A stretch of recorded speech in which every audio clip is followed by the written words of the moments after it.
Have you ever found yourself saying yes so many times that you've basically become a human doormat? Welcome to the wild world of people-pleasing, where your own needs are about as visible as a chameleon at a color-matching contest. I'm about to drop some psychological dynamite that will blow up your people-pleasing habits faster than you can say, "I'm sorry," for absolutely no reason. Picture this. You're at a party and someone asks you to help move a grand piano up 3 flights of stairs. Instead of laughing and saying, "No way," you find yourself nodding, smiling, and internally screaming while your back is about to commit mutiny. Sound familiar? That's the people-pleasing syndrome in full swing, a psychological roller coaster where you're always the passenger, never the driver. But here's the mind-blowing truth. People-pleasing isn't a character strength. It's a survival mechanism gone totally rogue. It's like your brain decided to become a full-time people-pleasing ninja, dodging conflict and throwing your own happiness under the bus faster than you can blink. We're talking about a psychological habit so deeply ingrained that saying no feels like you're committing a crime against humanity. Let me break down why we become these walking, talking yes machines. It's not because we're nice. Oh no, it's way more complicated. It's a cocktail of childhood conditioning, fear of rejection, and a desperate need to be liked. Imagine your self-worth as a fragile glass sculpture, and every yes is you desperately trying to prevent it from shattering. Spoiler alert. This strategy is about as effective as using bubble wrap to stop a hurricane. The crazy part? People pleasers think they're being kind. But here's the psychological plot twist. You're actually being the opposite of kind. By constantly sacrificing yourself, you're breeding resentment faster than rabbits breed, well, baby rabbits. You're not being a saint, you're being a martyr. And let me tell you, martyrdom went out of style centuries ago. But don't worry, this isn't just a doom and gloom session. We're about to turn your people-pleasing brain into a boundary-setting powerhouse. In the next part of our journey, I'll reveal the first groundbreaking steps to reclaim your life, your sanity, and your right to say no without feeling like you've just committed a felony. Feeling like this might just be the psychological rescue mission you've been waiting for? Hit that subscribe button, and let's continue this wild ride of self-discovery together. Trust me, your future self will thank you for taking this first step towards people-pleasing detox. So you're ready to break free from the people-pleasing prison? Buckle up, because we're about to dive deep into the psychological toolkit that's going to transform you from a human doormat into a boundary-setting superhero. And no, this doesn't involve becoming a jerk. It's about becoming authentically, unapologetically you.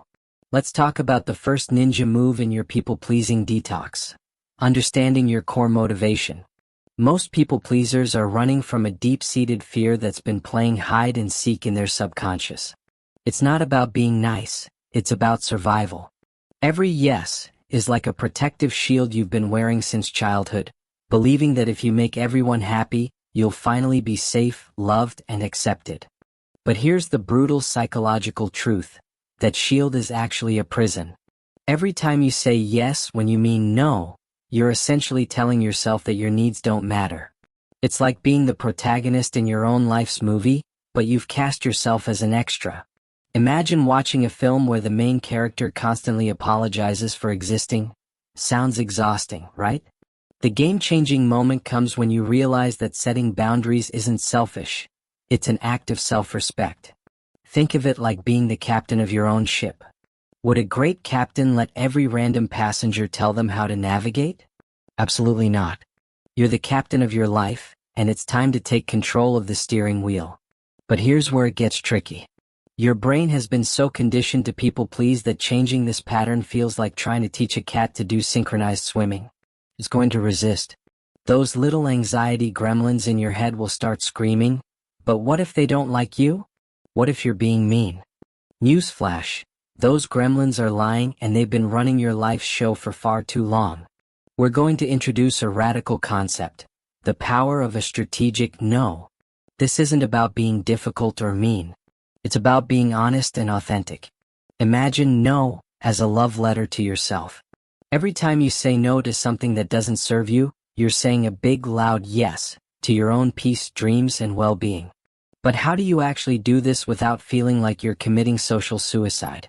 In our next section, I'll break down the exact psychological strategies that will help you set boundaries like a pro, without turning into a cold-hearted robot.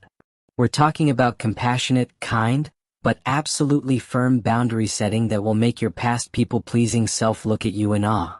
Want to unlock the secret code to reclaiming your life and saying goodbye to people-pleasing forever? Hit that subscribe button right now. This journey is about to get wild, and trust me, you don't want to miss what's coming next. Your transformation starts here, right now.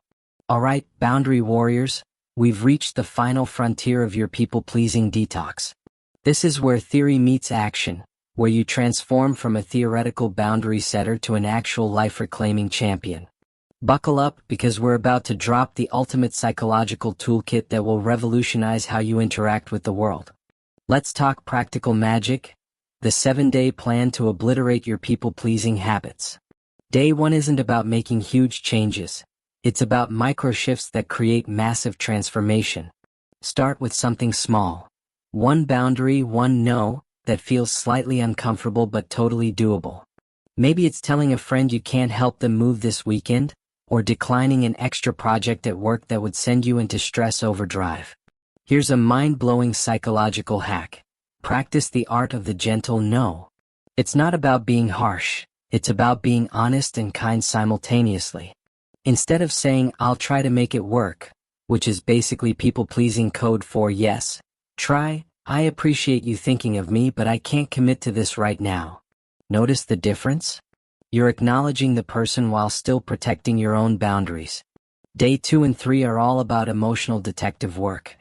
Start tracking your people-pleasing triggers like you're solving the most important mystery of your life. Because you are. When do you feel that sudden urge to say yes? Is it with certain people?